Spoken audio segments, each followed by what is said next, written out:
हरियर हरियर धूप छिलाए लागल, गंगा जी के घाट चारों लिपाए लागल।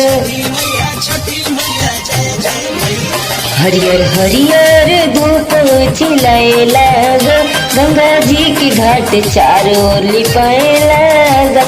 होखे लागल बापू जयारी चंद, छठी मैया के होता आगमन। स्वागतम स्वागतम स्वागतम।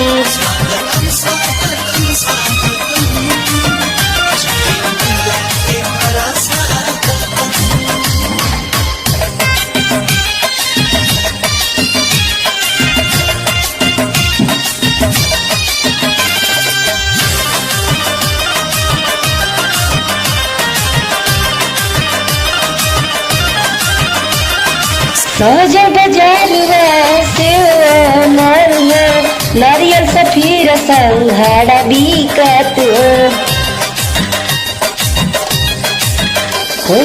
सजा बाजार सेवा नार नारियल हो, सफीर सिंघाड़ा बिकत।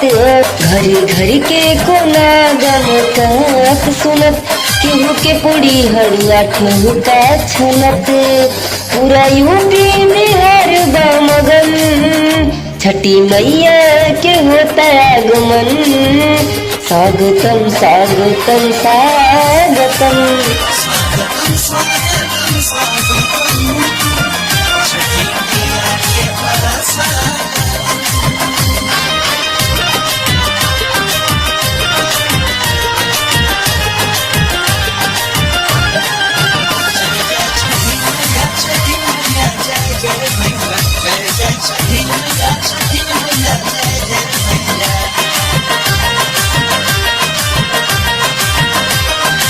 कृष्ण आजाद दिवाली के बाद हो, जाके रहेला बन गईले हो।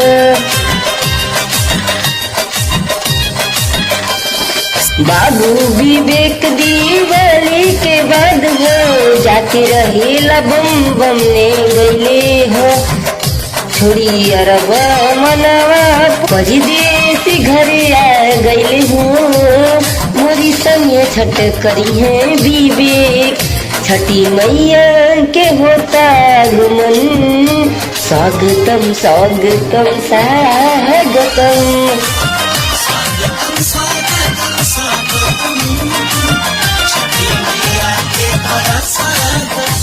जय हो छठी मैया, ऐसे कृपा बनौले रहे विवेक पे।